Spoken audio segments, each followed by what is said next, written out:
Hello student, welcome to my channel. और आज का हमारा टॉपिक है कि how to install MySQL on a desktop.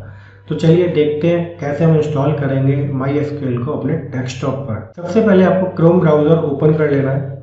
फिर इस पर हमें लिखना है डाउनलोड MySQL। जैसा कि आप देख सकते हैं आपके पास ये लिंक ओपन हो जाएंगे।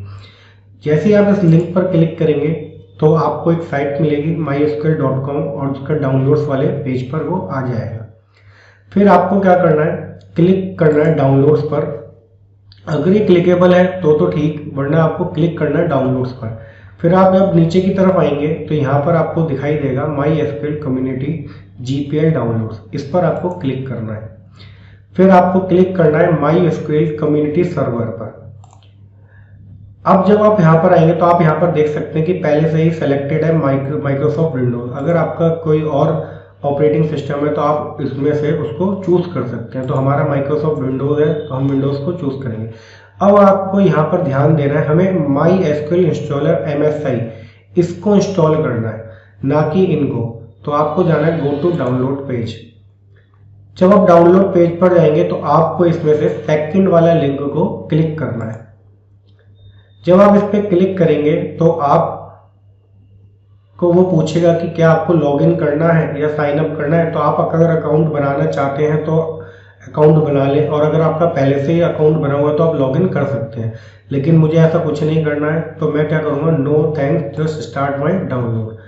तो आप देखेंगे कि मेरी फाइल डाउनलोड होनी शुरू हो जाएगी। अब आप देख सकते हैं मेरी फाइल डाउनलोड हो चुकी है। तो मैं इसको क्या करूँगा, ओपन कर दूंगा। जैसे ही आप ओपन करेंगे तो इस तरीके का आपको इंटरफेस दिखाई देगा।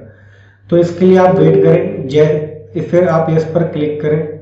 यस पर क्लिक होने पर आप देख सकते हो कि ये इंस्टॉल होना शुरू हो जाएगा। जैसे आप यस करेंगे दोबारा तो आपके पास ये इंटरफेस आ जाएगा।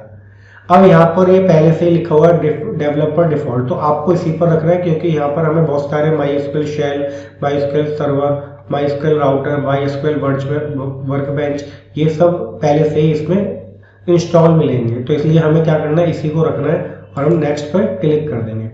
अब जैसे आप इस पे आओगे तो ये कह रहे हैं चेक रिक्वायरमेंट्स, यानी कि वो कह रहे हैं कि आपको ये विजुअल स्टूडियो डाउनलोड करने के लिए बोल रहा है। तो ये आपकी मर्जी है, अभी हमारे को इसकी नीड नहीं है।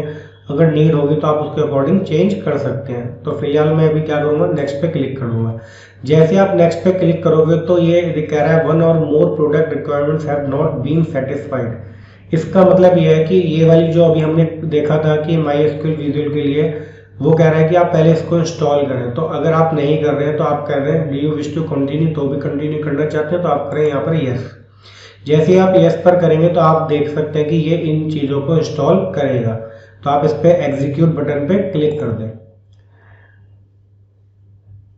थोड़ा सा वेट करें, ये पूरा इंस्टॉल करेगा सारी चीज़ों को। तो इसके लिए थोड़ा सा टाइम लग सकता है, इसलिए आपको इसमें वेट करना पड़ेगा। अब आप देख सकते हैं कि ये सारे के सारे इंस्टॉल हो चुके हैं, इसलिए ये राइट क्लिक आ गए हैं यहाँ पर। अब आपको क्या करना है, नेक्स्ट बटन पे क्लिक करना है। नेक्स्ट बटन पे क्लिक करने के बाद आपको ये सब ऐसे ही रहने देना है। फिर आपको नेक्स्ट बटन पे क्लिक करना है। इसमें हमें कुछ भी छेड़खानी नहीं करनी है। ये बाय डिफॉल्ट इसका पोर्ट 3306 होता है, तो आपको इस पर भी नेक्स्ट करना है। जब आप नेक्स्ट करेंगे तो यहाँ पर लिखा हुआ है यूज स्ट्रॉन्ग पासवर्ड, इस पर ये क्लिक रहने दीजिए और फिर आपको क्या करना है, नेक्स्ट करना है। अब जैसे ही आप नेक्स्ट करेंगे तो यहाँ पर ये रूट पासवर्ड मांग रहा है और रिपीट कर रहा है पासवर्ड। तो ये आपको पासवर्ड थोड़ा सा ध्यान रखना है। तो जैसे कि मान लीजिए मैं अपने इसका पासवर्ड रख देता हूँ 1 2 3 4 5 6। मैंने ये पासवर्ड रख दिया है। यहाँ पर भी मैंने ये रखा है 1 2 3 4 5 6, और फिर मैंने क्या करा, नेक्स्ट। तो आप अपने अकॉर्डिंग पासवर्ड देख सकते हैं। इसमें आप ऐड यूज़र कर सकते हैं, आप इसमें यूज़र्स बना सकते हैं, लेकिन अभी हमें इसमें कुछ काम ऐसा नहीं करना है। तो आप इसको ऐसे ही छोड़ दें, यहाँ पर करें नेक्स्ट बटन क्लिक। जैसे आप नेक्स्ट बटन क्लिक करेंगे तो आप इस तरीके का इंटरफेस देखेंगे। इसमें हमें कोई छेड़खानी नहीं करनी है। फिर आप नेक्स्ट बटन पे क्लिक करें, यहाँ पर भी नेक्स्ट बटन पे क्लिक करें। अब जैसे आप यहाँ पर देख सकते हैं एग्जीक्यूट बटन आ रहा है, तो ये आपका ये चीज़ें एग्जीक्यूट करने लगेगा। तो आपको इस पर एग्जीक्यूट बटन पे क्लिक करना है। तो आप देखें थोड़ा सा ये टाइम लेगा, तो वेट करें। जैसे ये पूरे टिक हो जाएंगे तो आपको क्या करना है, फिनिश पर क्लिक करना है। और लिखा हुआ आ रहा है the configuration of MySQL server 8.0.31 was successful. तो ये सक्सेसफुल हो चुका है, आपको फिनिश पर क्लिक करना है।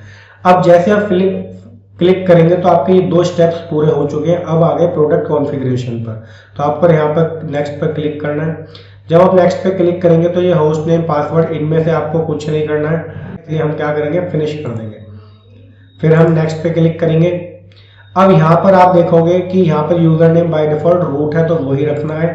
और पासवर्ड जो हमने पहले डाला था 1 2 3 4 5 6 यही हम रखेंगे और हम उससे कहेंगे चेक करो। तो देखिए चेक करने पर यहाँ पर लिखा आ रहा है कनेक्शन सक्सीड, इसलिए अब हम नेक्स्ट क्लिक करेंगे। अब नेक्स्ट करने के बाद हमें किस पर क्लिक करना है, एग्जीक्यूट बटन पे। जैसे आप एग्जीक्यूट बटन पे क्लिक करोगे, अगर आपने सब चीज स्टेप सही फॉलो करे होंगे तो यहाँ पर राइट क्लिक आ जाएगा और राइट क्लिक करने के बाद आपको करना है फिनिश।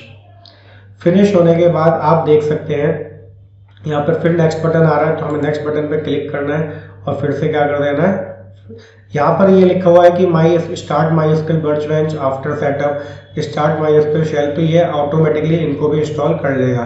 तो आपको सिर्फ फिनिश पर क्लिक करना है। तो आप देखेंगे इस तरीके का विंडो आ गया और आप देख सकते हो वर्कबेंच भी आपका ओपन हो गया। तो अब आप देख सकते हैं कि हमारा ये इंस्टॉल हो चुका है MySQL। तो चलिए इसको एक बार स्टार्ट करके देखते हैं कि हुआ है या नहीं। तो आप ऑल एप्स में जाएंगे, यहाँ पर अपना फोल्डर देख लीजिए, MySQL का एक फोल्डर आ रहा होगा। तो ये देखिए MySQL का एक फोल्डर आ गया।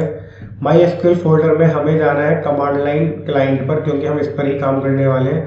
तो हम इस पर क्लिक करेंगे तो देखिए वो आपको पासवर्ड मांग रहा है। जैसे वो पासवर्ड मांगेगा तो मैंने पासवर्ड क्या रखा था 1 2 3 4 5 6 और जैसे मैं एंटर दबाऊंगा तो आप देख सकते हैं मेरा ये चलने लग गया है।